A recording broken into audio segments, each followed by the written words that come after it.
Tomorrow is 2 weeks from the day of my surgery.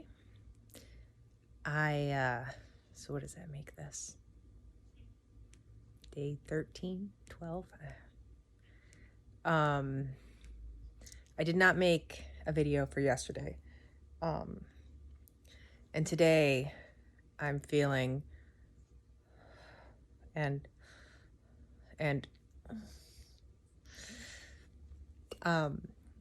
so what I'm going to do now is I'm going to pretend that I'm not feeling any of that, because I'm actually really good at that.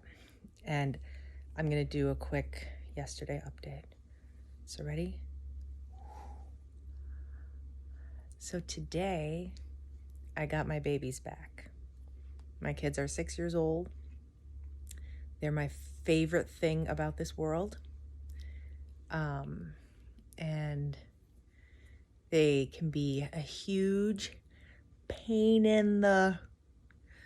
But none of that matters because they're the best thing in the whole wide world, and I'm so glad that they picked me. So we had brunch at my mother's house. My sister made vegan French toast for us. And my mom made her amazing potatoes. And we all just sat around the table and we ate. And then we chatted and hung out.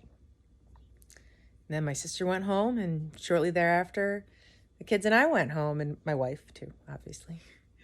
We got home. The kids were so excited to be home, so happy to see their kitty cats. And, you know, our house is very well lived in, but it's home, and they love it.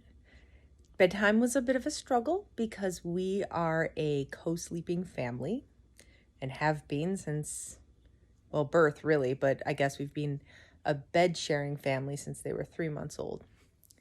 So usually it's all four of us on our big old king-size bed, but we've brought down a twin-size mattress that we keep upstairs for when my mother-in-law visits, upstairs being the attic. It's not a habitable space. So I am sleeping on the twin-size bed. Usually every night I lay down in bed, read a few chapters in a book, sing a couple of songs, and recite a poem, the same songs and poem every single day since they were 7 or 8 months old. And it's a pretty solid routine. It works really well. They're very accustomed to falling asleep to it. But this time, my wife was snuggled in between them. I sat at the edge of the bed, and I sang the first song, and then I said goodnight, and then my wife read. She doesn't have it completely memorized. It's the book Bear Snores On. It's a very poetic, sweet book, and we just have it memorized, and then they fell asleep. And then, you know, my wife and I would watch some shows, and then we went to bed. And now I'll start today's update.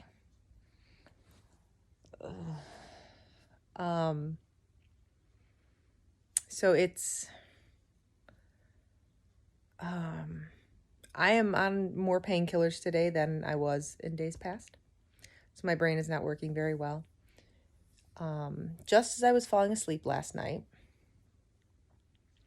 I was kind of uncomfortable because this bed is just not the same. It's weird. It's very similar to our king-size mattress, but it's not as well lived in, I guess. I don't know. It's a little bit more firm. But so I'm trying to get comfortable. I'm falling asleep. I'm just drifting off. And then suddenly, with no warning, out of nowhere, it feels like someone hits me in the right side of my lower ribs with a baseball bat from the inside of my body. Now, I used to play roller derby. I broke my elbow while playing roller derby, so I know what a broken bone feels like. This was like breaking a bone. It was exquisite pain, and I mean, I was crying. I was dizzy. I thought I was going to throw up. My wife helped get me out of bed. We sat up, called the after hours line, spoke to a nurse. She called the surgeon. They told me to take more pain meds. Come in tomorrow morning. I was so happy they did not say go to the emergency room. I did not want to figure out how to make that happen. So we went to the transplant clinic today at 9 a.m. And the liver doctor came in and he checked everything over. He found exactly where it hurt. And I learned something interesting. My liver, obviously, is much smaller right now. But so usually your liver starts here and goes all here. So all of this is gone. There's no liver here. Under my ribs, nothing. There's empty space. My liver, what I have left, is right here. And I really liked learning that because this is a squishy part, right? So I can kind of pretend I can hold my liver and be like, it's okay, buddy. I know you're hurting, but we've got this. It's also kind of funny because when I was pregnant, one of my kids was right here. She laid right across this way. And there was this big pointy spot jutting out. And it was her butt. She was stuck there. So I got to rub her little butt. So I don't know. I was just thinking my liver is right where one of my baby's butts was. So I kind of feel like I'm just doing that whole mama love thing again. Anyways, they did blood work. Blood work looks great. My liver numbers are returning to normal faster than most other people's. Yay, healthy person. And then they sent me for a CT scan.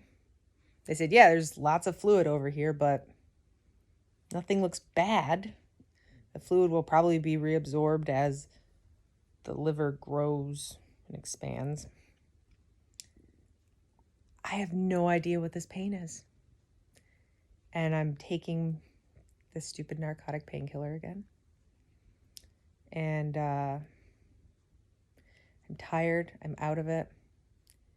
And if I'm not careful how I move, it feels like there's someone inside my body stabbing me.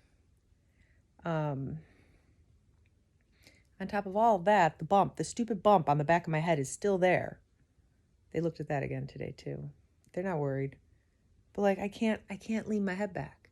I can't lean my head this way. I can only lean my head this way. So when I sleep, my head has to be exactly this position. Otherwise, I give myself a headache. So these are my complaints now.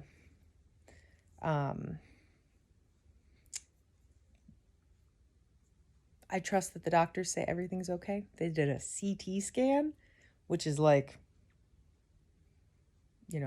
don't, that's some serious imaging. They know way more about this than I ever will. So this sucks. But I'm going to get through it. And I'm going to go for a run. Not today. Not next week. Probably not next month. But I'm going to go for a run again. It's going to be great.